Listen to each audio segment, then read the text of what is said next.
What's up, guys? I know it's been a few months since I've been back up.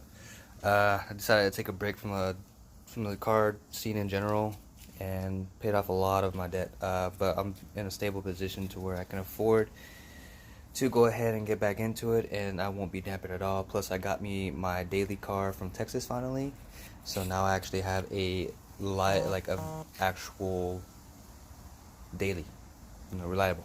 I did manage to get the motor out, as you can see. I didn't have the use of an engine stand, but I did the best I could with what I had. Uh, in my defense, for as far as everything laid out, it's a new chaos, but it's an organized chaos. So where I understand it. So sadly, nobody can help me when it comes to putting everything back together. Um, as far as the confirmation from when I last talked in my video about a spun bearing, it is confirmed. It is a spun bearing on piston 2. I found the bearings just like this. I already took them out, but it's in all, it was laying just like that. As it's it sucks. I'm gonna have to take the crank out completely and send it into a shop so that way I can get it rebalanced and get it all polished out. But this bearing, as you can see, is no good. Kind of sucks. So this one too, snapped, broken, whatever. So yeah, so on top of that, I'm gonna take out all the rest of the internals from the head and from the block. I'm gonna send it into a shop. I'm gonna have them check all the cylinder holes, and I'm gonna have them clean out everything, including the oil ports specifically. I'm gonna take the pistons into a shop as well. I'm gonna just get everything checked, go out the way. $2,000 versus maybe what, $500-600, maybe even $1,000 at the most, just to get everything done. I think I'd rather take that price, versus $2,000 just to buy parts, have them shipped here, and then take it to a shop that's gonna charge me a butt ton more just to do everything by the books. So I'm gonna go and do that, and on top of that, I'm gonna nitpick everything else that I want to replace and replace that. But as far as that, I did get a few little upgraded parts as well, like fuel pressure regulator. I got a full bushings kit. What else did I grab? Some more suspension stuff. God, my nose ring is not. Anyways, so yeah. I do plan on a lot more, but right now the main goal is just to get the car back up and running. And hope this is straight. Anyways, up and running. Hopefully here within the next month and a half. I do gotta get it before September. I got another event I'm supposed to make it to by then. But yeah, so I was gonna record the whole process of pulling the motor out, how I did everything, but as you can see, the harness, all this stuff is out. The best idea I had was labeling everything by number, and it's all matching numbers, so 2 to 2, 1 to 1, so forth and so forth. Let me just show you guys again. It was really easy. We just pulled the motor out with the transmission still in. I'm going to clean up everything in there as well, as long, and also, I'm going to replace a lot of stuff like my brake lines. I'm going to repaint the engine bay, going to replace my power steering rack, because the driver's side steering rack's steel blue, and it's gone. It's gone. Hell, even when I was driving and turning the steering wheel, you can hear a grinding noise all the time. So that's where we're at right now, and it's been a while. Sorry I didn't record the teardown process for the motor. I know it would have been useful, but there's literally a butt ton of teardown processes for the SRs on YouTube, literally. So it'd be easy there.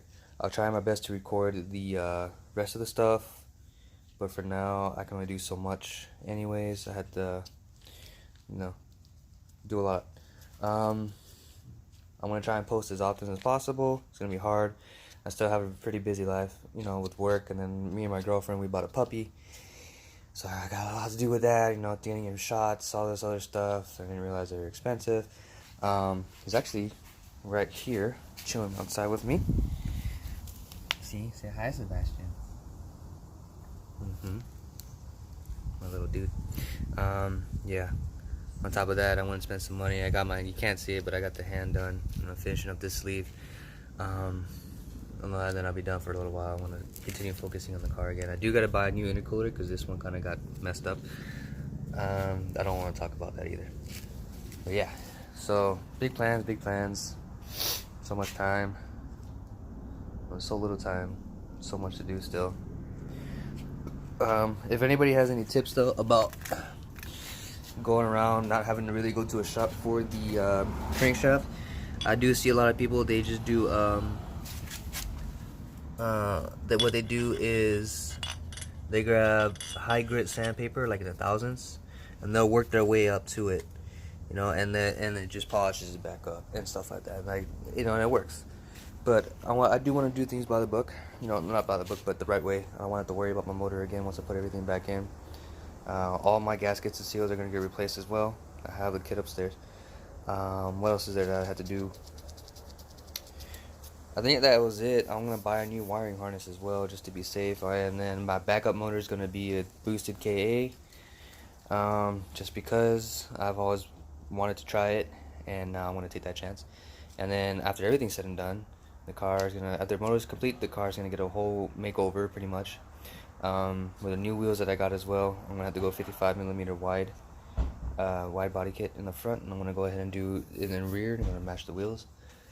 New paint job, professional paint job, and the car is a non-op now, so full track car. And then after that, start a new project, which is gonna be probably a 350Z. And I'm debating 2JZ or V8 in there. So if anybody has any comments about that, let me know. Any of your ideas. Otherwise, I guess that's all I have for now. It's nice to be back up, and I hope you guys enjoy the video as it comes along. I'll try and be as useful on the information as possible. All my sources that I got my information from is literally the forums. I read, and I just keep researching. I do have a lot of friends that rock SRs as well, so I always go to them as well. They're like the SR gods, I guess you say. Like, they've been through it all. They've been through way worse than what I've gone through. They've gone through what I've go through like constantly. So every time I tell them what's up, they immediately give me like a quick fix or good reaction on how to fix everything. So that's great. Other than that, I'm going to go ahead and finish taking out the rest of the pistons, and I'm going to try and get this flywheel off as well, because my dumbass did not do that. I don't think I'm going to be able to take the flywheel off though.